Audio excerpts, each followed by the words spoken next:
team at the Department of Public Health. They have all stepped up in an amazing way during this time, and we owe them all a debt of gratitude, so thank you. I also want to thank our many other leaders joining us here today, including our medical and faith communities, as well as from the Chicago City Council. We're all in this crisis together, but we are not experiencing this crisis in the same way, and that's what today's conversation is about. While all of Chicago is grappling with COVID-19, what we're about to hear from Dr. Arwady are the significant disparities in cases and deaths across our city. Dr. Arwady will provide more details in a moment, but the bottom line is this. Among Chicagoans with COVID-19, for whom we have data on race and ethnicity, more than half are African Americans. The data also indicates there is likely significant underreporting within our Latinx community here in Chicago. And overall, some of our more culturally tight-knit communities may be experiencing a higher incidence of the virus, turning what should be a positive attribute into a risk factor. But as we can see from the maps that are up, this is not just about racial and ethnic disparities in the outcomes. The distribution of this disease tells a story about resources and inequality, a story about unequal health care access, job access, and community investment. Dynamics we know all too well here in the city of Chicago, and something that all of us have been talking about and fighting against for years. In a moment, I'll speak about how we plan to address the immediate and long-term challenges facing us. But first, I'd welcome Dr. Arwady to provide further details about the data that we're seeing. Doctor?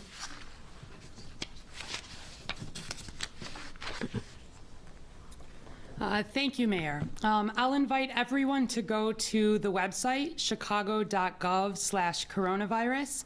If you click on the tab Latest Data at the top, you'll see that there is much more detailed both demographic and geographic data than we've been sharing. And Chicago Department of Public Health will be sharing these detailed demographic data every day moving forward, being updated in the afternoon in conjunction with the governor's press conference. We'll also be updating maps 3 times a week and are testing maps weekly. So I want to give a little bit of context and more detail for COVID cases in Chicago residents. So among the 11,256 lab-confirmed cases in Illinois, 4,680 have been in Chicago residents. And out of the 274 deaths in Illinois, 98 have been in Chicago residents. All along online, you've been able to see that we have cases in every zip code. We have cases in children less than 1 and seniors of 100 years and older. But today is more about geography, demographics, and that means in Chicago, it is also a story of inequity. So let's start with age. From the beginning, we have been emphasizing the much worse outcomes that we see around the world in people who are older, over 60, even more over 70 or over 80. And I want you to know that that is just as true here in Chicago as it is around the world. So the data show cases in each age group, but especially where we look at those with more severe illness, hospitalizations, ICU, and deaths, we really see age. Fewer than 1 in 5 Chicagoans is over the age of 60. And just 1 in 12 Chicagoans, 8%, is over the age of 70. But almost 1/3 of Chicago's COVID-19 diagnoses have been in people over 60. And most strikingly, 71% of Chicago's COVID deaths have been in people over 60. And half of our deaths have been in people over 70. So again, 8% of our population in Chicago is over the age of 70. 50% of our deaths have been in people over the age of 70, reinforcing, again, this vulnerable population, the need to do everything we can to help protect people in the older age groups, the most important folks to be keeping at home and not interacting with folks outside the household. Secondly, underlying conditions. So again, from the beginning, we've been talking about the importance of underlying conditions as putting people at more risk for the severe outcomes from coronavirus. And when we look at our deaths in Chicago, though we're still finishing the investigation on 9 of the cases, among the other 89 cases, 97% had underlying chronic conditions, and 3 did not. Most common are diabetes, cardiovascular disease, including hypertension, and lung disease. So again, what we've seen around the world, we're seeing here in Chicago. Third, I want to talk about gender. While half of Chicago's confirmed cases have been in men, as you would expect, we're split 50-50 men and women as a society, 63% of Chicago's deaths have been in men. And this is actually also consistent with patterns we've seen around the world. We do believe there are some biological differences between men's and women's immune systems that play a contributing role. You can watch my Facebook stream as we'll talk about that some more. But studies have also shown that men, as compared to women, have higher rates of death from chronic disease, are less likely to seek medical help, are more likely to smoke, and actually are less likely to wash their hands and to use soap than women. We'll talk more about this, but I think it's important for men, and especially older men, to hear this, and for their spouses and family members to hear this, to ensure that you're being as careful as you can, keeping your chronic diseases in as best control as you can, not waiting if you're sick to seek medical care, and practicing the really important social distancing and hand hygiene. And then finally, I want to talk about the most important part of this data, which is geography and race ethnicity. So we have some maps, and again, you can see them on the website in more detail. But right here to my right is about Chicago's case counts by zip code. These are just the numbers of individuals in each zip code that have been diagnosed with COVID-19. And the darker represents more individuals. So you can see that down in the far south and southeast and up in the very north are where we've seen the most cases by zip code. But you can see some patterns throughout the city, not very dissimilar from other patterns that we see where we look at chronic diseases and other issues at the Chicago Department of Public Health. Online, you can see more information about the rates, where we actually correct the number of cases for the underlying population. So I encourage you to take a look at that. In addition, further to the right, we actually see our testing numbers. This is the first time that we're reporting these as well. So in Chicago, we've had approximately 15,100 cases that have been, 15,100 tests, that we've received results on. And within that, we've then had our 4,603 cases. We do think there are additional tests that have been done, but we're still having some issues sometimes getting negative test results back through the electronic system. And the health department at both the state and city level are working on this. But if you look at our testing rates, again, dark means more. These are just numbers of tests. And so you can see that we actually have had more testing similar in the same areas where we've had more cases. And that's because all along where we've seen cases and the health department has been doing investigations, we've been working to bring testing into settings where it's most needed. Also doing that in congregate settings, like our long-term care facilities, our homeless shelters, our nursing homes, and people who are sicker, who are hospitalized, certainly needing ICU care. Those folks are absolutely all getting the testing. And so some of the higher positive rates that we're seeing are because we still do not have the widespread testing available in Chicago that we're hoping to see soon. So let's talk more explicitly about race and ethnicity. Here in Chicago, geography often is a stand-in for race and ethnicity. But if we look explicitly, At the Chicago Department of Public Health, we've been talking about not just health inequities, but racial health inequities for a long time. As part of our Healthy Chicago 2025 plan, we've really highlighted it around the 8.8-year life expectancy gap that we have here in Chicago. On average, a white Chicagoan lives 8.8 years longer than a black Chicagoan before COVID.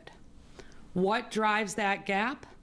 The biggest driver, more than half of that gap, is being driven by chronic diseases, cardiovascular disease, lung disease, smoking-related illnesses, diabetes.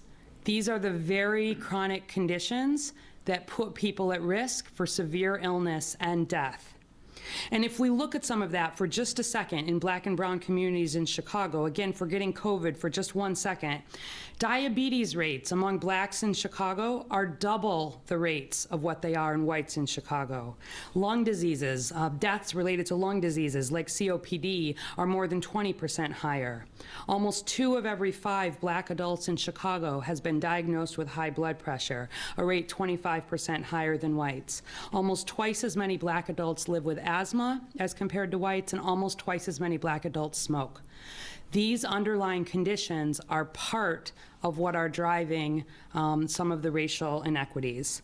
But these inequities also reflect the conditions in which people live. Let's take diabetes. Even if we had a perfect healthcare system in which anyone could access a doctor, anyone could get the medications they needed, we didn't have any of these access issues that we're constantly working on, we would still see significant health disparities.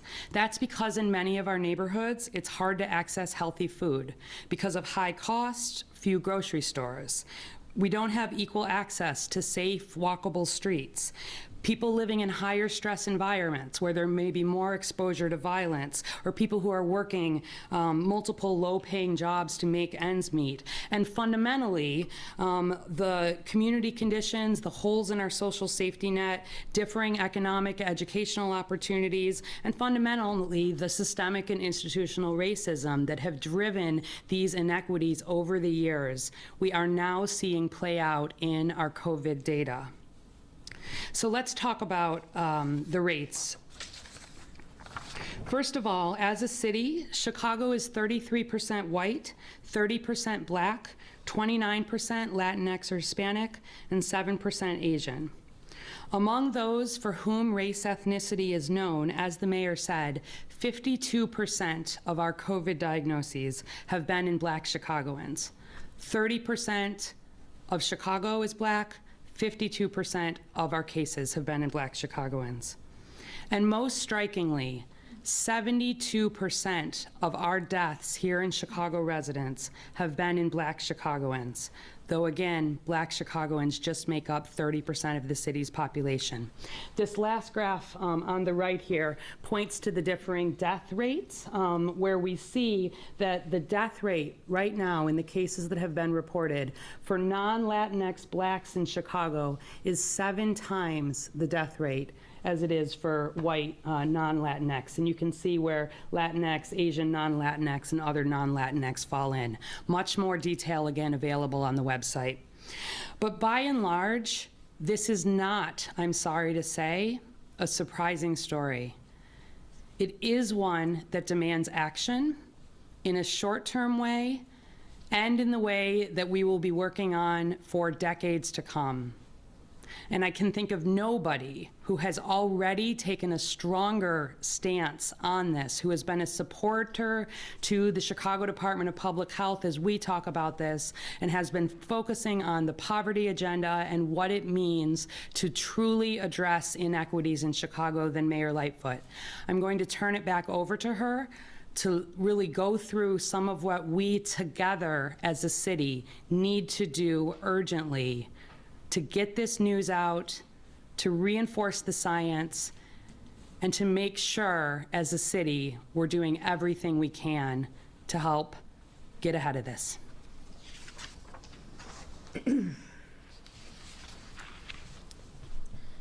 Those numbers take your breath away. They really do. This is a call to action moment for all of us. When we talk about equity and inclusion, they're not just nice notions. They are an imperative that we must embrace as a city. And we see this even more urgently when we look at these numbers and this disparity. It's unacceptable. No one should think that this is okay. And we have to step up in this moment and step into it. As Doctor said, we've been talking about these issues for years, and we've been taking small, medium-sized steps to rectify the problem.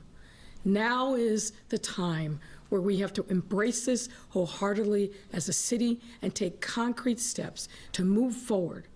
We're not going to reverse this in a moment, overnight, but we have to say it for what it is and move forward decisively as a city, and that's what we will do.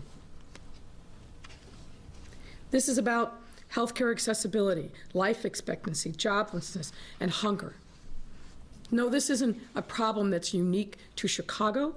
We're seeing this manifest in large urban areas with large Black populations all over the United States. Milwaukee, Cleveland, Detroit, and other places are experiencing the same thing, but we are going to step up and do something about it. Less than 2 months ago, I proclaimed that before all Chicago, that poverty is killing us, literally and figuratively. That reality was just as true 10, 20, 30, or 100 years ago, and it is here on our doorstep today. In this crisis, we are seeing just how urgent the issues of equity and opportunity are in Chicago. They are literally matters of life and death. Just as we heard while we were making strides in slowing the spread of COVID in our city, the numbers continue to rise and will continue to rise in the coming weeks. And as we see from these maps, the numbers are weighted more heavily on the south and the west sides, and among our most economically vulnerable communities.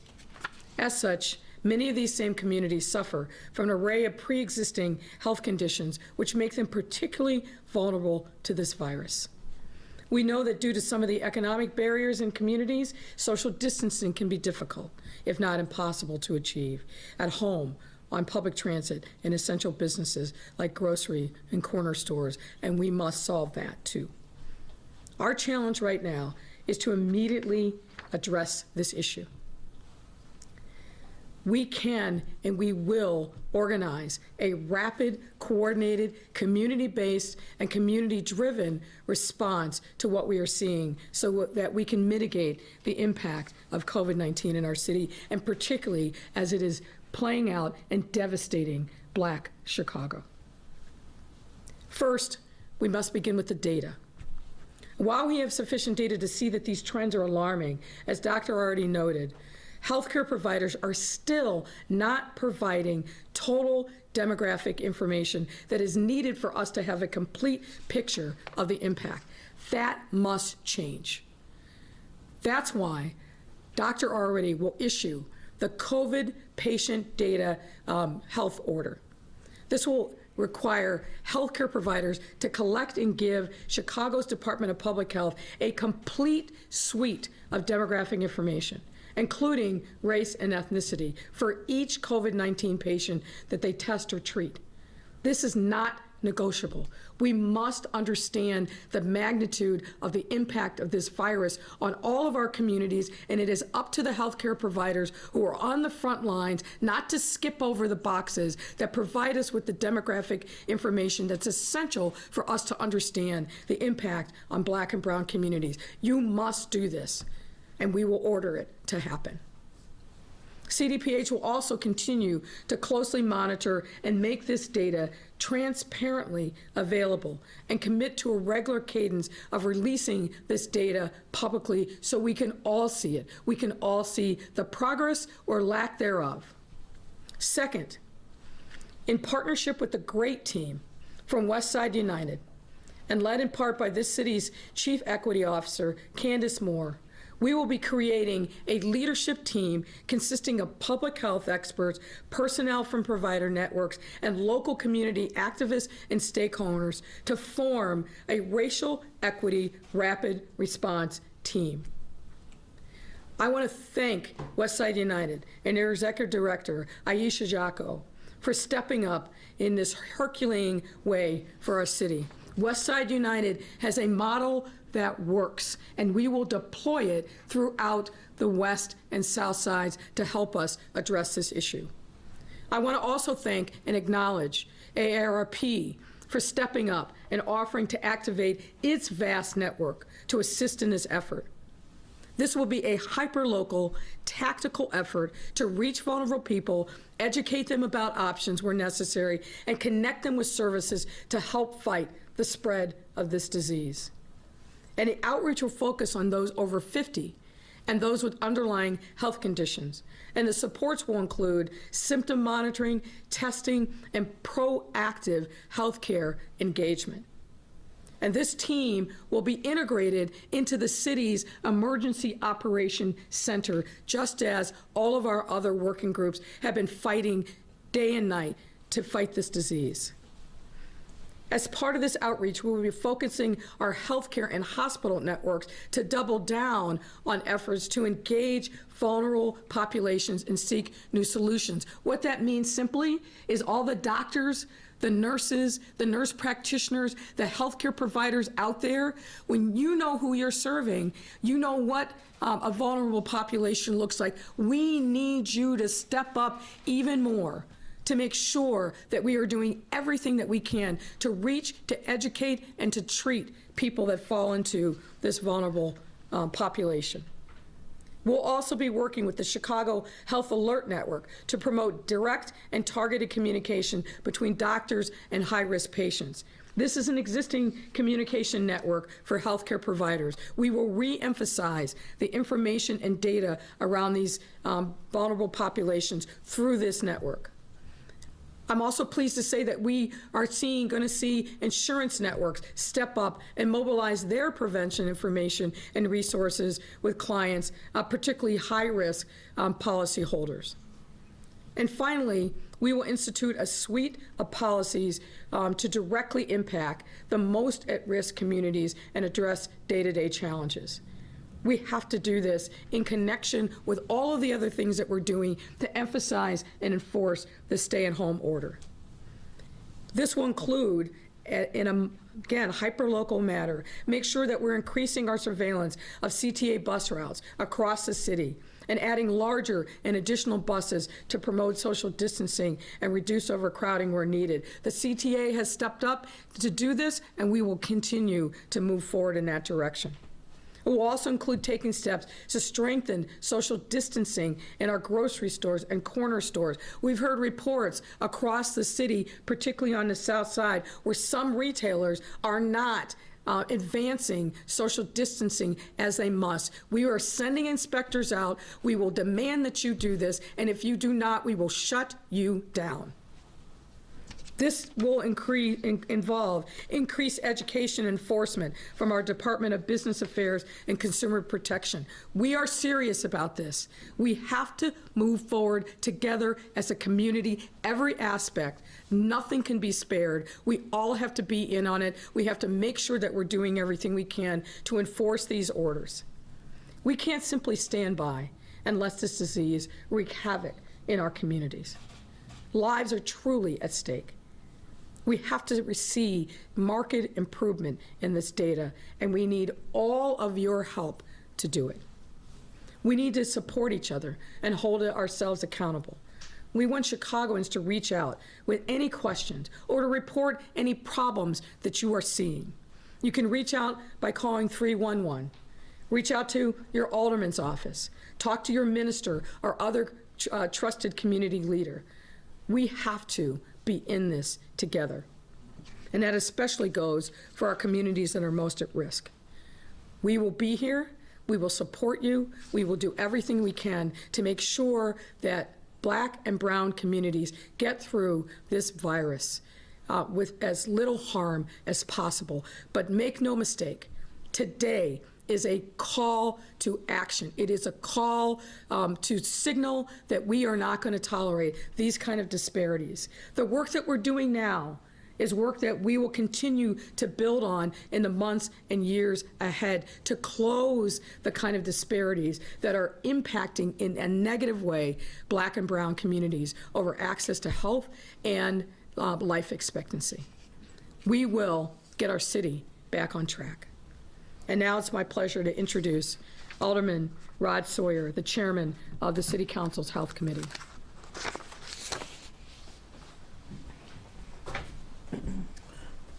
Thank you, Your Honor. Thank you, Dr. Awadi. This is a concerning time for all of us. As we like to think, viruses know no wealth, know no race, know no condition, but the data seems to appear otherwise, especially here in Chicago. I'm going to ask everyone in Chicago, particularly the Black community, pay attention to this. This is real. This is very, very serious.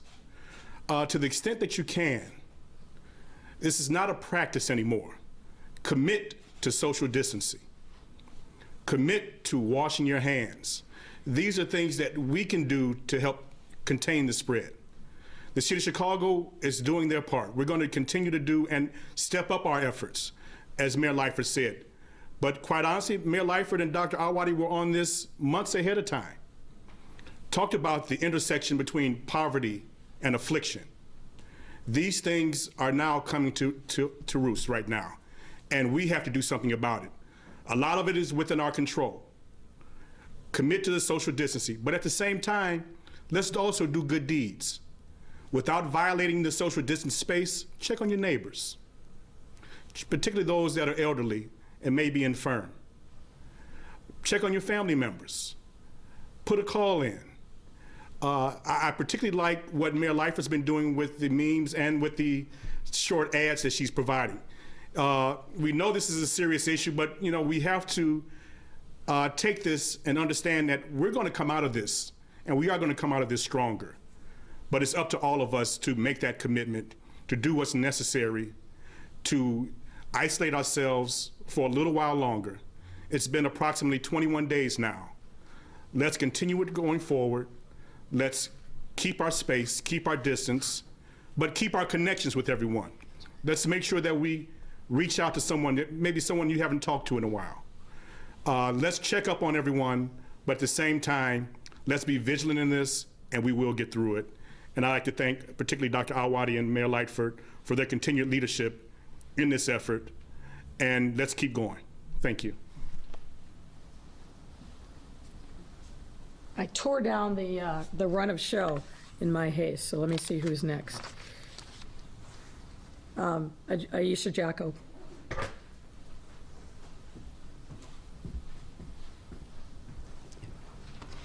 Good afternoon. I'm proud to represent Westside United and many organizations who are partners in our effort to address the entrenched inequities that exist regarding the life expectancy gap in our city.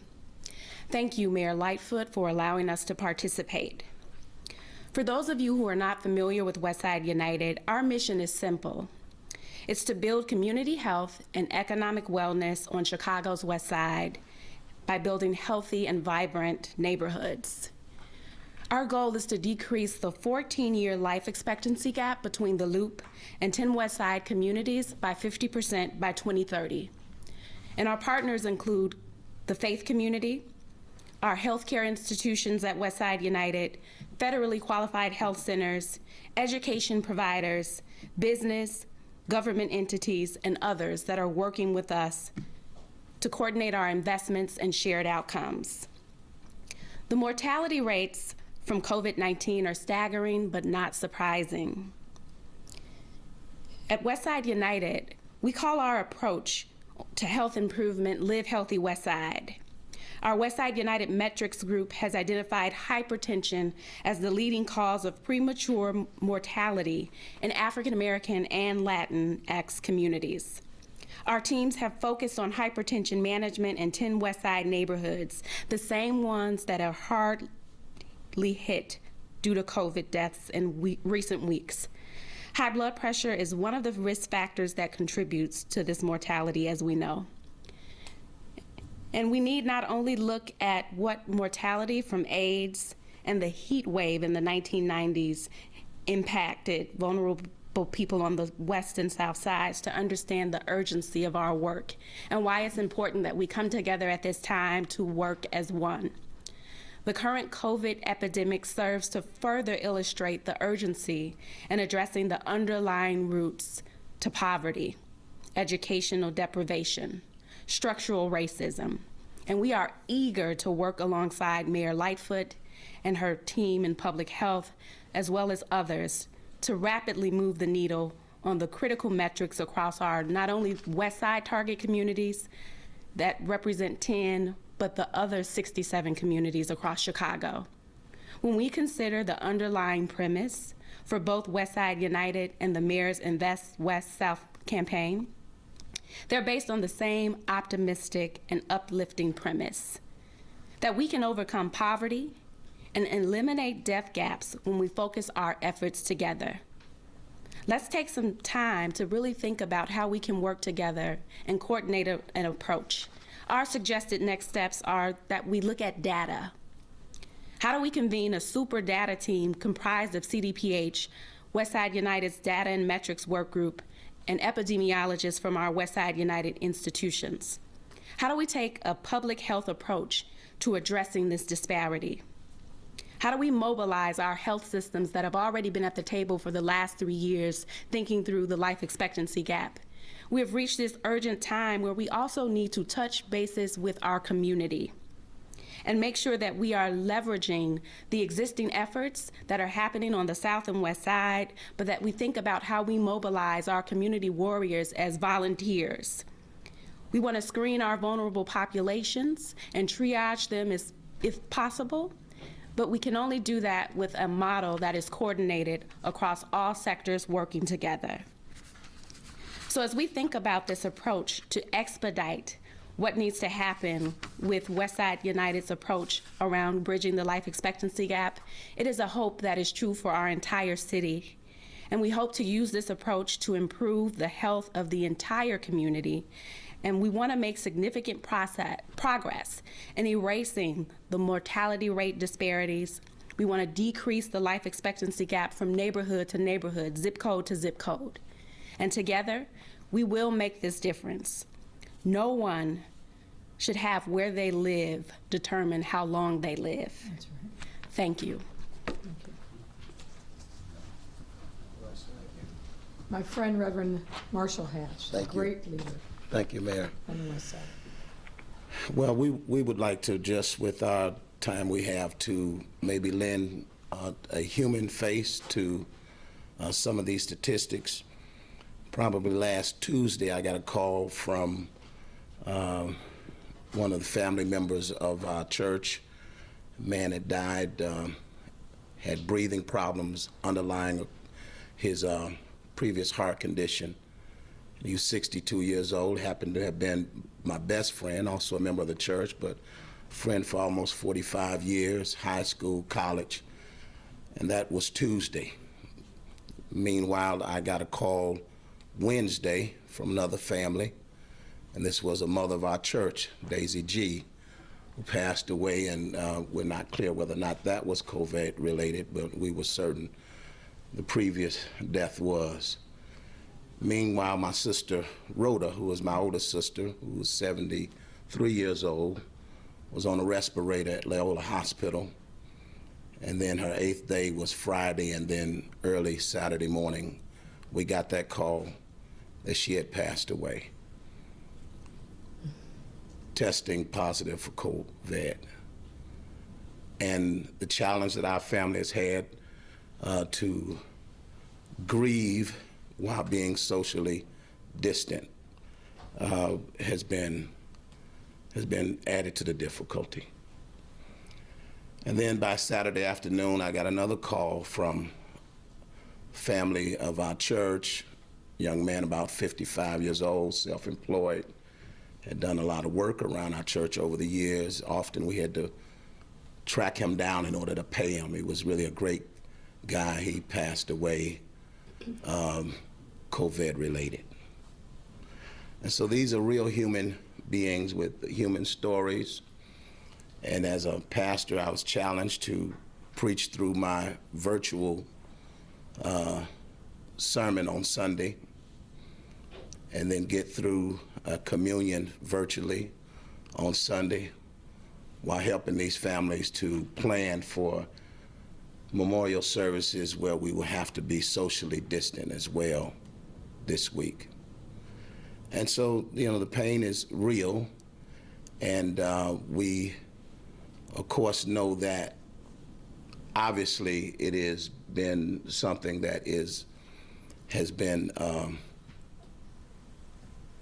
has come to our community in such a way that magnifies the already existing disparities in health care and access to health care, a community with the underlying conditions because of being in communities that are already struggling.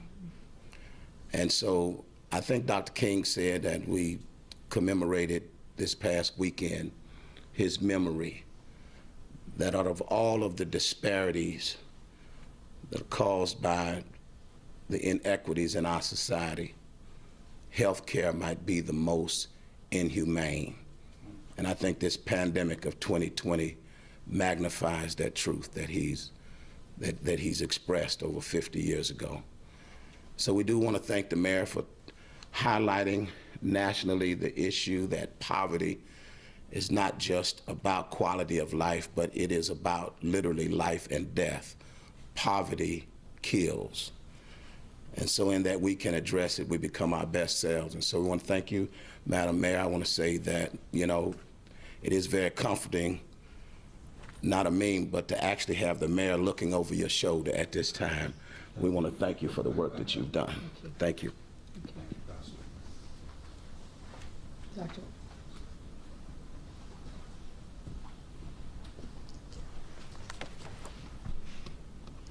Good afternoon, and thank you, Mayor and Dr. Awardi, for having me be here. My name is Toyin Adeyemi. I'm an infectious disease physician who has practiced in the Chicago area for over 20 years. And I'd like to start by offering my condolences to the families who are going through a lot of pain. And as we all know, for this virus, this COVID infection, we're all going to be infected or affected by this virus. We've seen the data, we've seen the numbers, but those numbers are humans and people. And for someone like me who's been in care, providing care for 20 years on the west side of Chicago, the data are sad. They're depressing, they're discouraging, but unfortunately not unexpected. And we talked about this. I'm really glad to hear about all the work and the stuff that we're not just presenting data, but we're talking about action and using the community and mobilizing everyone to do this together. Why was it not unexpected? Because we've seen those disparities with HIV and hepatitis and asthma and diabetes and cancer and all the things that we've seen. And so this was just layered on top, and it's happening quicker because we're seeing people die in a couple of weeks. So we're seeing the effects of these disparities.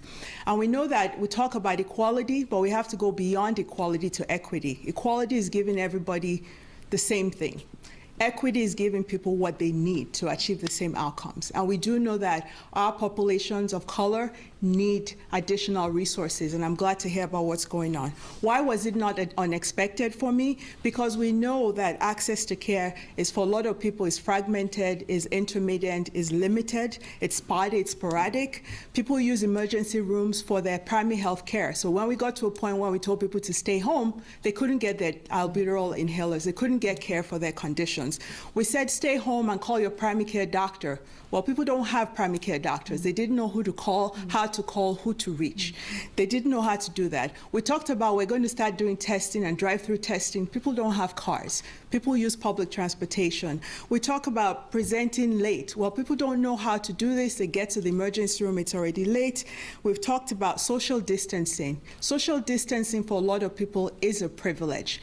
Most people, 1 out of 5 people, 1 out of 10 people cannot work from home. Depending on what kind of service they're providing, they're working with individuals, they're taking care of babies, they're taking care of adults in long-term facilities, they have their own small businesses, so they're at risk and they continue continue to be out because social distancing is something that for a lot of people is a privilege. They're still on public transportation, serving the industry. And then we also know that access to a lot of services is limited in some neighborhoods. People have to travel far.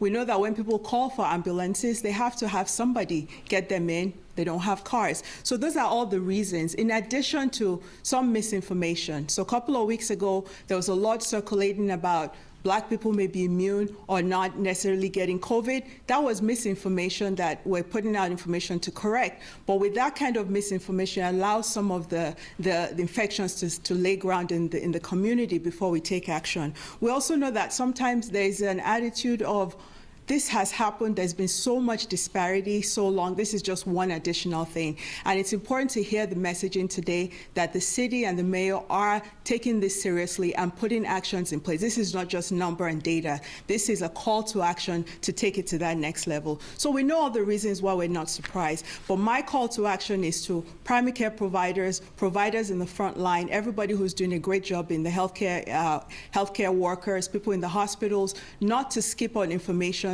be able to provide the data that the city needs to be able to get resources to the people who need it in a timely manner.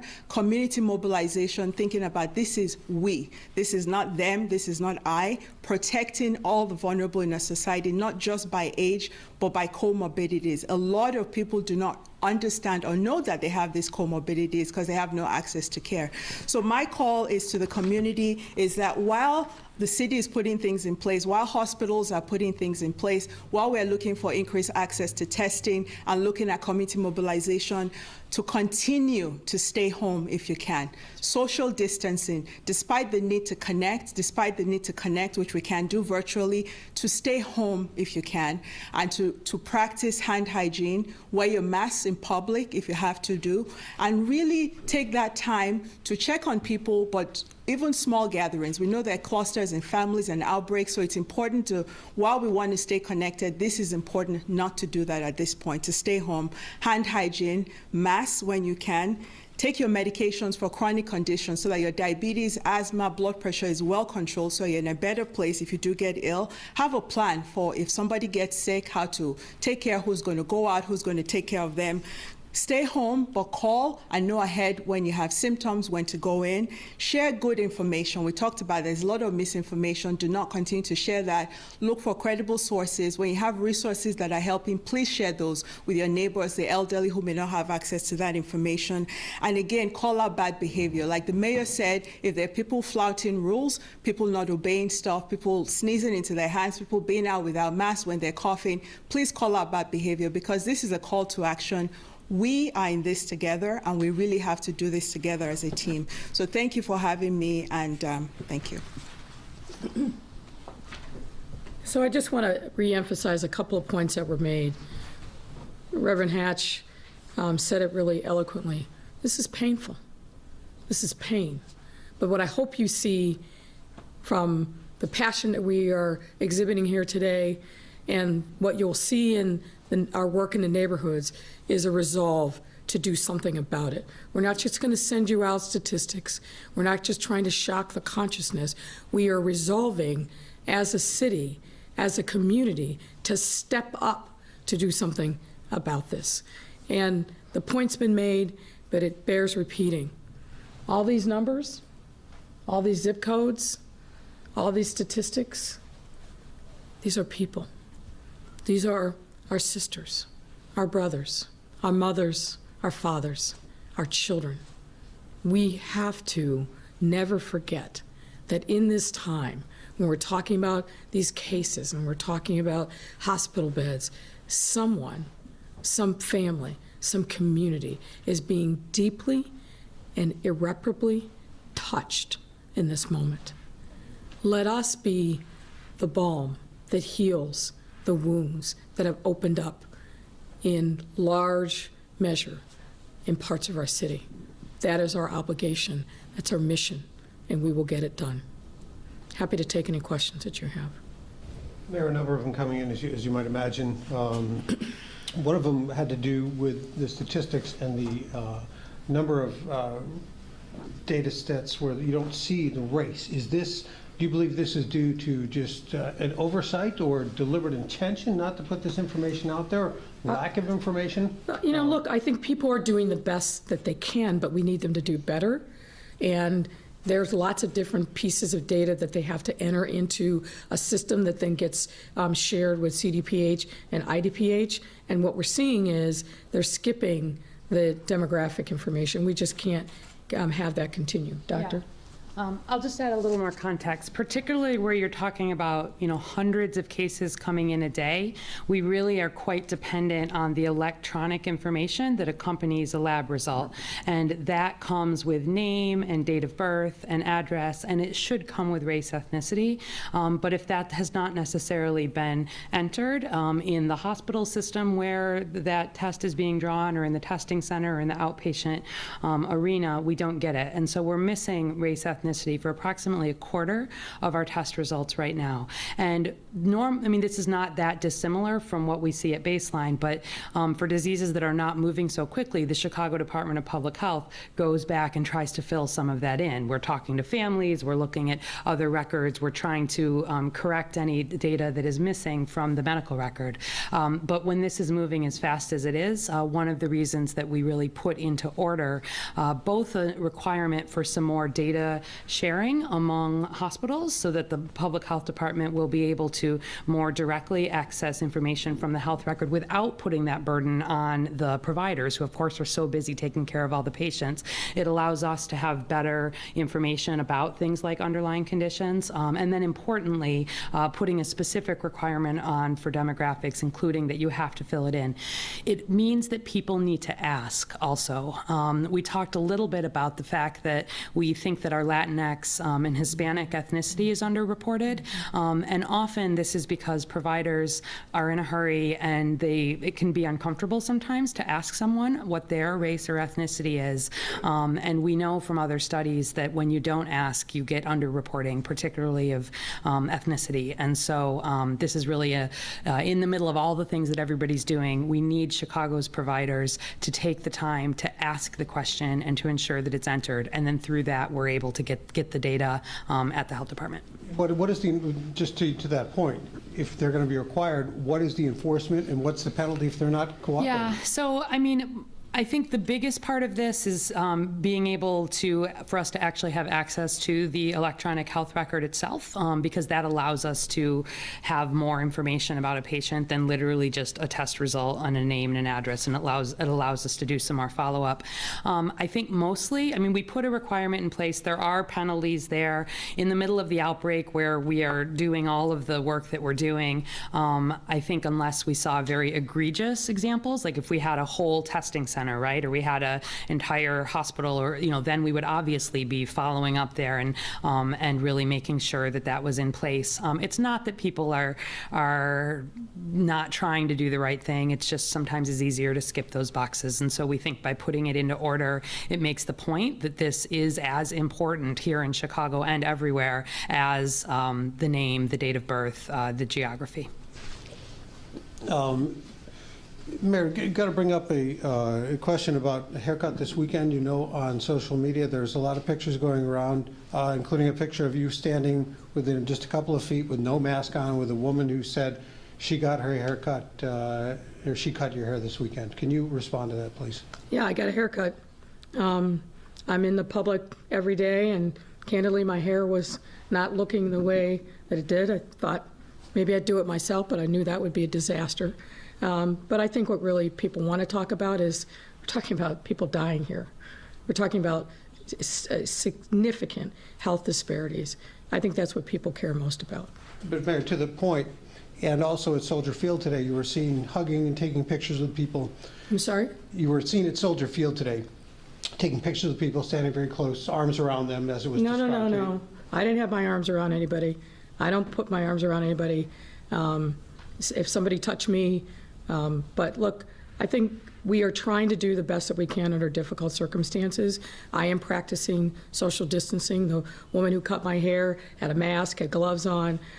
So I'm practicing what I'm preaching and making sure. I don't typically take pictures these days, but we are trying to do everything we can to emphasize the messages around social distancing, washing your hands, staying at home.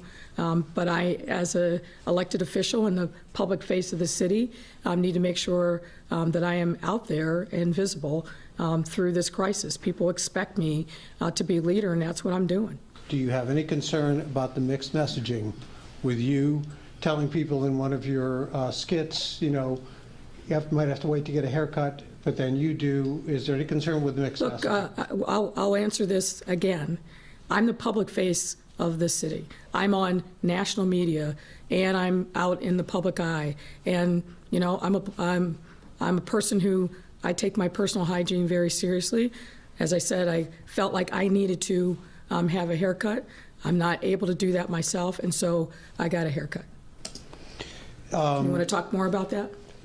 No, I think you answered the question. Thank Okay. you. Thank you. Can you tell us about the plans with CTA? Say it again? Yeah. Larger buses. Does this So- mean people are going to be limited on how many can get on Well, a bus? what the CTA has been doing has been, because of the systems that it has in place, it can monitor the amount of people that are getting on a bus at any given time. It can monitor the amount of people that are on a bus. So they took the kind of double extension buses that usually are on Lakeshore Drive, but the Lakeshore Drive traffic, not surprisingly, is down, and they've moved a lot of those buses to very heavy trafficked areas on the south side. So the CTA is continuing to very aggressively monitor what that looks like and to try to break up and provide more buses on the lines so that people can travel on the buses much more safely. You know, I've had a lot of conversation with people saying, why don't you just shut the system down? There's a problem with that for basic reasons. The very folks that we've been talking about who have to go out to work, who don't have cars, that need and depend upon public transportation to get access to basic services, if we shut down the CTA system, that would be catastrophic for lots of neighborhoods across our city. But what we are remaining diligent on is making sure that we are providing enough bus service, enough rail service, so people can practice social distancing. From the very beginning of this crisis, CTA also doubled the amount of time that it's spending cleaning buses, trains, the platforms, because we knew that this was going to be a major concern. So CTA has been very proactive. They will continue to be proactive throughout this crisis. Turn it over to Mike. Thank you. This question is from the Sun-Times, asking for your reaction to the following. The Sun-Times reported today that City Hall was not fully prepared for the crisis, even after going through the fictional Crimson Contagion exercise. That the unpreparedness it included lack of a fully functioning telemedicine system that allows for the diagnosis of illness remotely. That system remains a work in progress. Also safely finding places to treat those who are ill, and most importantly, 6 vacancies in the emergency preparedness positions at the Department of Public Health. So I saw that article, and unfortunately, there are a number of things that it didn't report, and I'll let Dr. Arty pick them up. What CDPH did was what they should do, which is an after-action report that identified where they were strong and identified areas that they needed to build up. And most of the things that they identified as areas that they needed to build up, they actually addressed. Now, why that didn't get reported in the Sun-Times article, I think, is unfortunate, but I'll do it because I think I'm better positioned to do it. Our Chicago Public Health Department has done unbelievable work through this crisis. But more to the point, they are nationally recognized for their preparedness work. There's a reason why the federal government chose Chicago to have this exercise, because of the reputation and well-earned of the Chicago Department of Public Health along preparedness. They have carried us through this crisis because they practice on a regular basis, because they are routinely procuring the kind of goods and products that are necessary to be prepared in this time of crisis. They have pushed out literally millions of pieces of PPEs, from gowns to masks to gloves, the whole works, out to the healthcare system, which is not their normal responsibility, and to our first responders. So any notion that we are somehow not prepared is completely completely missing the mark. And Doctor, I don't know if you want to add to that. I do actually. I did not have the chance to respond to that reporter. I was not interviewed for the story, and frankly, I was disturbed by the conclusions because I honestly did not recognize my department in what was written there. This comment about telemedicine, I have no idea actually what that is even responding to. My guess is it may have to do with some of the work that we were doing to get telepsychiatry in our mental health clinics, but it has nothing to do with what we do. That's not sort of part of our clinical role. And we don't have concerns about where to put people. That's what we do as part of the health system. I saw the comment saying that the health department could only say that it had trained its staff on the systems that we use for data management. It couldn't prove that we were using them. Well, we're using them without difficulty in the department. And, I know that everybody is looking for an angle on this, but when I see the really strong work of the emergency preparedness program in particular at the Chicago Department of Public Health called into question, it really bothers me. The reporter, my understanding, did get a hold of our after action report, which is a standard procedure where we link through all of the things that went well and then we highlight things to work on, and then we work on them. And frankly, if all levels of government had taken this exercise as seriously as the Chicago Department of Public Health did, taken its after action and put in place the things that needed to be there, I think as a whole, sort of at a federal level in particular, we probably would be in a stronger place than we are now. But I would absolutely push back with the strongest terms that the Chicago Department of Public Health, particularly our emergency preparedness program, and particularly anything related to that exercise, was in any way lacking. It has been the basis for all that has gone well in this response, and we continue to use those plans as we are facing, problems of a magnitude that were not even predicted. Question from Politico for the mayor. The state's unemployment insurance system is struggling to keep up with applications. What do you think Congress should do to help accelerate that process? Well, I think one thing obviously that'll be helpful is in the Stimulus 3, getting checks in the hands of people as quickly as possible. We've heard a lot of different reports of whether or not those checks are coming this week or whether or not it's going to take the Internal Revenue Service weeks to do that. But the thing to do is to get money in the hands of people.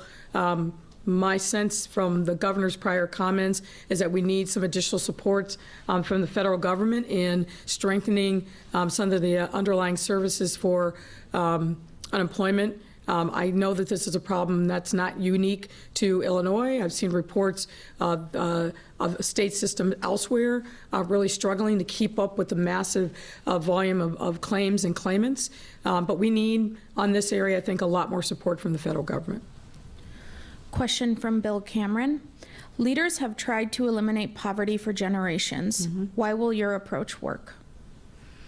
Well, because I think we're really resolved and determined to make sure that we do it. I mean, how often have you heard a mayor of the third largest city in the country or a mayor of any size talk about poverty and make a commitment to try to eliminate it within a generation and then devote time and resources and focus at the highest level to making sure that we do this? So poverty is not a secret in our city. It's been here for decades. But the difference is we are committed to doing something about it, to wrapping our arms around people all across the city in every neighborhood, calling it what we see and not shying away from it and saying, this is a problem that's too big. We can't do anything about it. The future of our city, in my estimation, is tied to how we address this most challenging of problems. If we do not see people in neighborhoods who are struggling to eat, to have shelter, to get access to basic health care, many of the things that we talked about today, if we do not focus on that like a laser beam, we will have failed as a city. Not failed just those people, but failed as a city. This is an imperative that we must reckon with and address. So I'm determined to lay the foundation right here, right now, to make sure that we are moving forward on this pressing issue. What we've talked about today around these healthcare disparities is a manifestation of the absence of food, of shelter, of healthy alternative choices, the absence of peace and safety in our neighborhoods. All of those things aggravate the poverty that we are seeing that plagues too many people and holds us back from reaching our destiny as a city. Question from Tribe. A lot of times, because of the wealth gap, Black Chicagoans do not have the luxury to quarantine or isolate themselves if experiencing symptoms of COVID-19.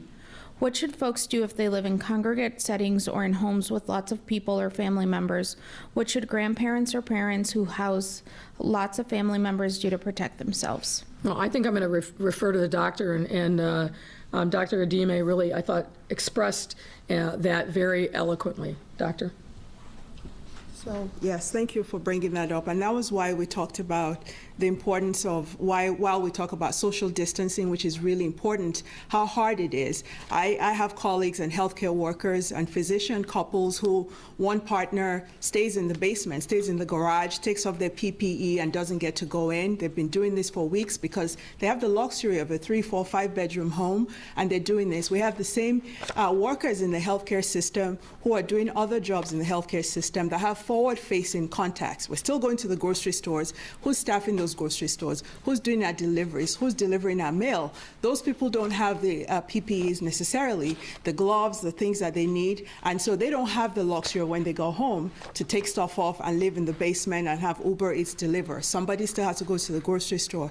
We didn't talk about how when there was the stay-at-home order and shelter in place, that people who had income went into the grocery stores and bought out everything, ordered everything, went to Costco. Some people need to buy stuff every 2 days because their income comes in daily or every 2 days. So when we hoard and we take things out by the first of the month, people had nothing to buy. They have no cleaning supplies to actually do what we need to do and clean around the house. So we really need to talk about when people see on the news and they see people on buses, I'm glad we're going to do social distancing, that some people do have to go out, and hopefully we can put things in place. Regarding the quarantine, things that have worked in other places are when people are ill, they're able to, if they're not in an environment where they can self-quarantine, there are in other countries, they've put them in places where they can be quarantined safely for 2 weeks until they're able to go back.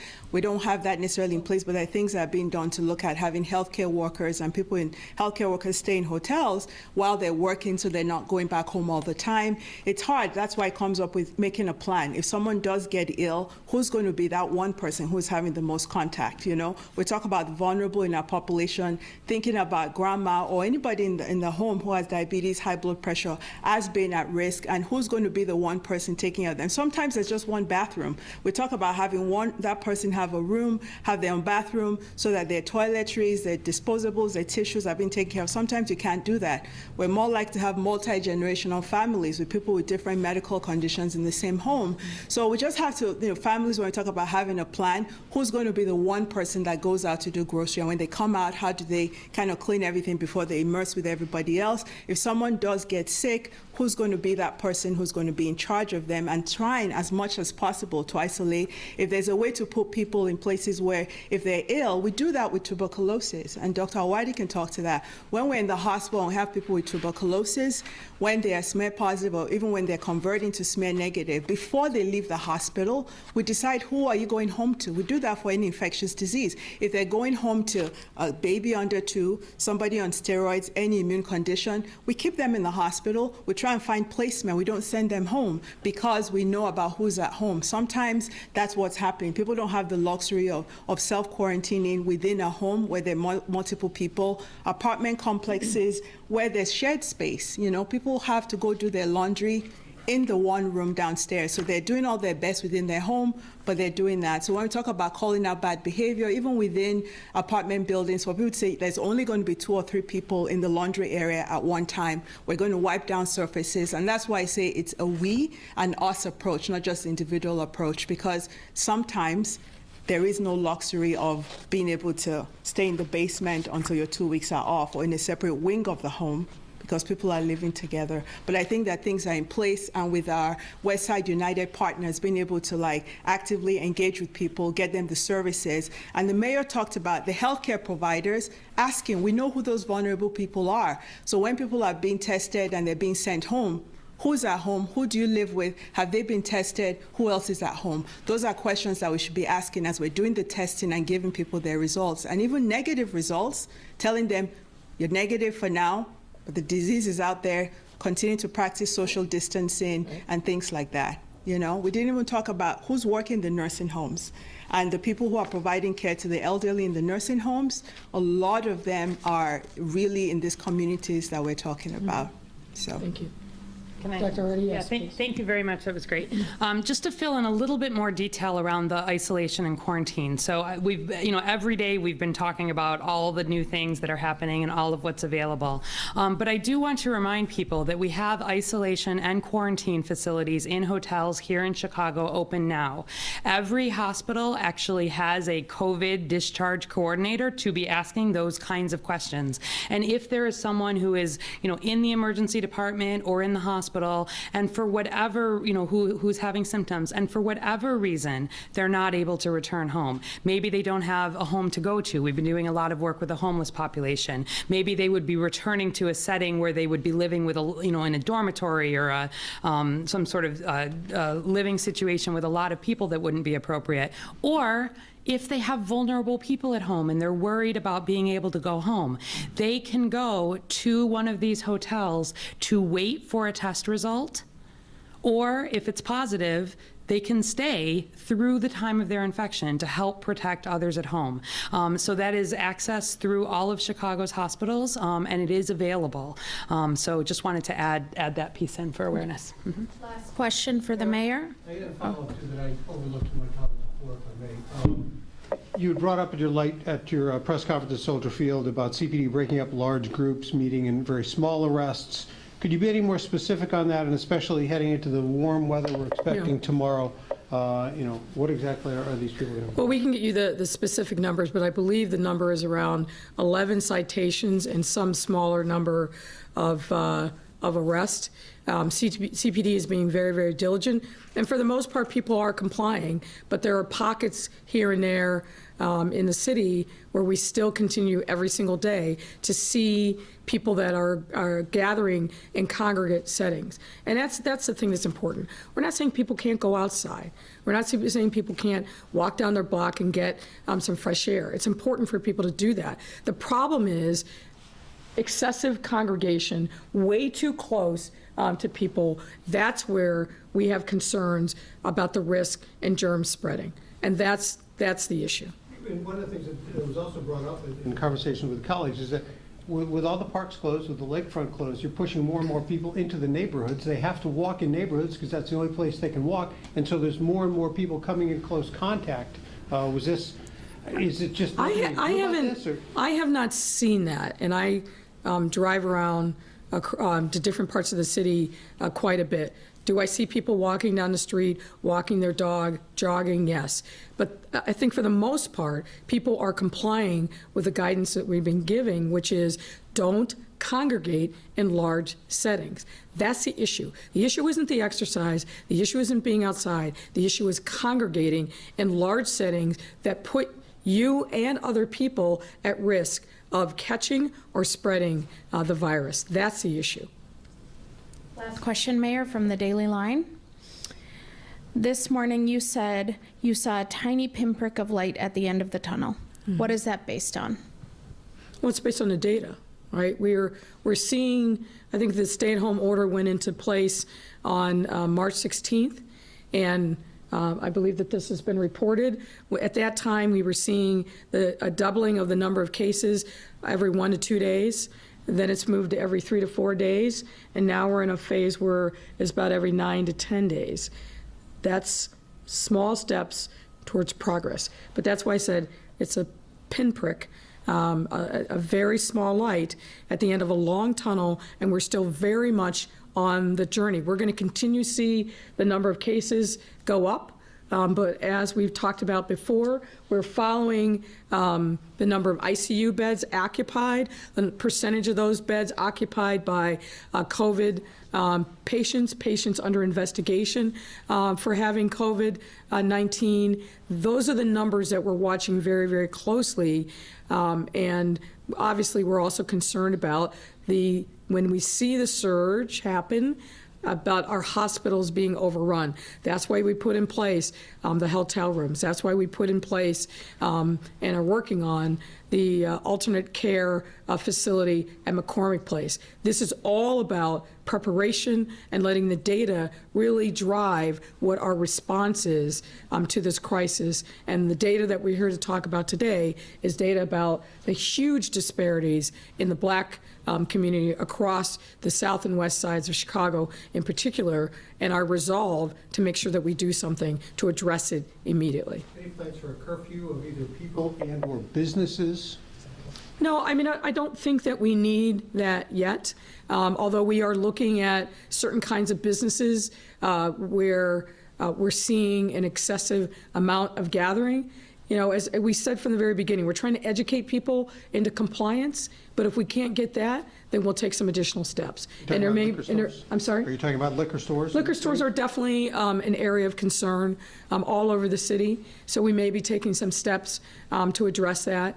But do we need an overall curfew? I don't think so, because the vast majority of the Chicagoans, I think, have gotten the message, are staying home. They know that staying home saves lives, and they are compliant. But there are still some entrenched places in the city where we've got to step up our efforts to really drive home the message that you cannot congregate. You congregate, you are risking yourself, and you're risking the lives of other people. Thank you very much.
What can I say about Westside? Thank you so much. No, you're going to honor us, and I know you're going to do great work across the city, and we'll be there to support you every step of the way. Thank you. And my mom is on the she wanted me to visit. Okay. So I want the city full. Yes, right. Thank you. Yes, I appreciate it. All right. How are you? Okay. It's good to see you. Take care. Thank you. Thank you, David. Mayor, was there any consideration given the fact of the message you could send people when you get a haircut and say, look, I'm in your pocket, here is what it is? People are dying. Really? You want to spend more time talking about my hair? And people are dying? Really? Jesus.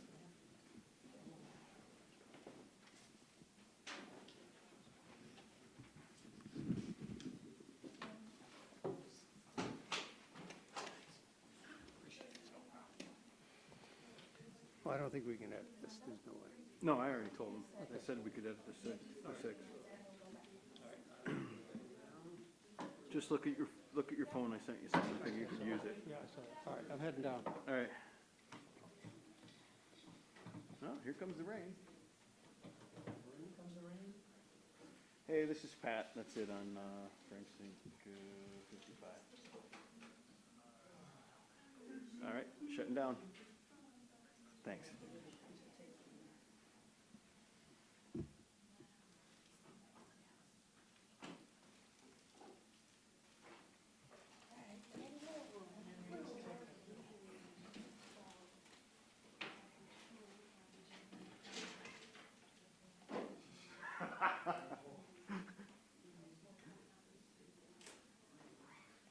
I don't think that was an official release.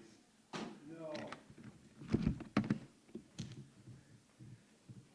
Did you see the one, I don't know if you're familiar with the guy, but do you know the guy that stands on State Street by Macy's and uses the megaphone? He's a preacher. Yeah, yeah. Did you see the meme with, and Lori standing there? Even you.